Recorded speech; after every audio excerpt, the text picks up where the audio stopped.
Hi, lovelies. Okay, so here's the thing. A lot of people ask me, like, what is the worst thing about being chronically ill, or what bothers you the most? And there's the other people that are like, oh, well, I deal with chronic pain, like, get over yourself. For me, and I don't want to minimize other people's experience with pain or migraines or asthma or any of the other illnesses I have. I'm just saying, for me, this is my answer. Keep it together. Okay. The thing for me that is the hardest about being chronically ill is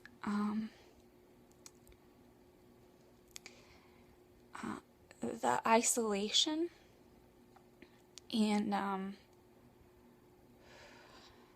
for me, before, I used to isolate myself on purpose because things would just get too overwhelming for me.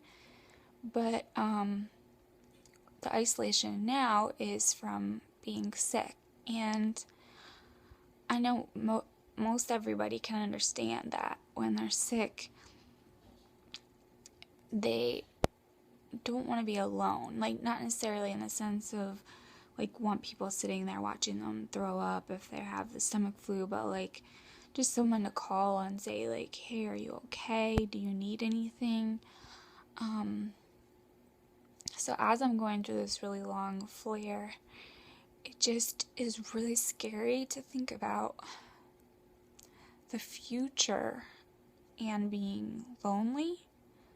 But not only that, but I'm lucky enough to have parents and caregivers that are wonderful. I do depend a lot on my dog to be there with me, but I can't imagine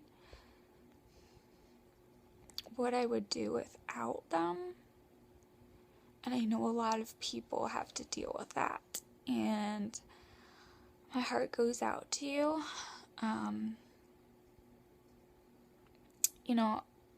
A lot of my inspiration and where I get my joy and keep my joy and just keep high spirits are from the people that I'm blessed to be surrounded with. And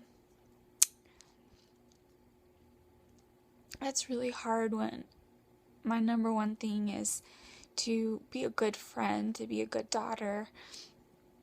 I can't do that because I'm stuck in bed. It just kind of seems very pointless and unfair, and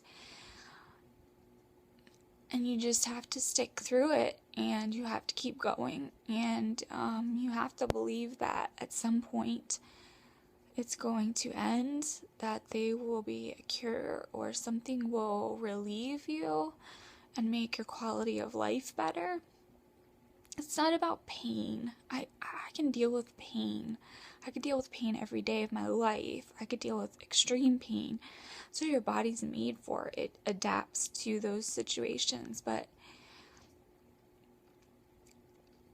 not being able to do simple things like be a good friend, because I don't have the energy to talk on the phone, that's really tough and wearing.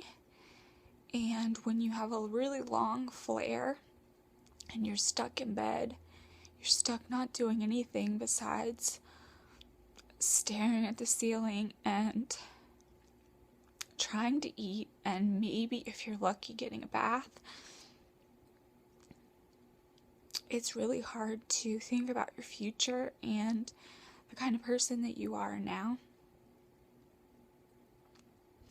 So I really want to get across to people how serious this is, and not because of this constellation of really awful symptoms or illnesses. It's all of them combined, and then on top of it, just being a human being, and just the stress of wanting everything that everybody else wants and not being able to have it. I have been stuck inside. I haven't been outside in a week. So just try to imagine that without all the rest of the pain and the migraines and the throwing up and everything else that I'm experiencing. It's really tough, and I can't stop crying today. I have tried to make this video 10 times, and I can't not cry in it, so I'm sorry. But I'm crying in it. I want to be strong and tell this story without crying, but I can't. So I want you guys to stay strong and know that you're so not alone. You're not alone. And I'm here if you need to talk to somebody. I will try my very best. And stay strong. And don't let your journey kill your joy. You'll find it. It'll come back. I don't know when or how, but it will. So, X double O's to you guys, and I will see you guys tomorrow.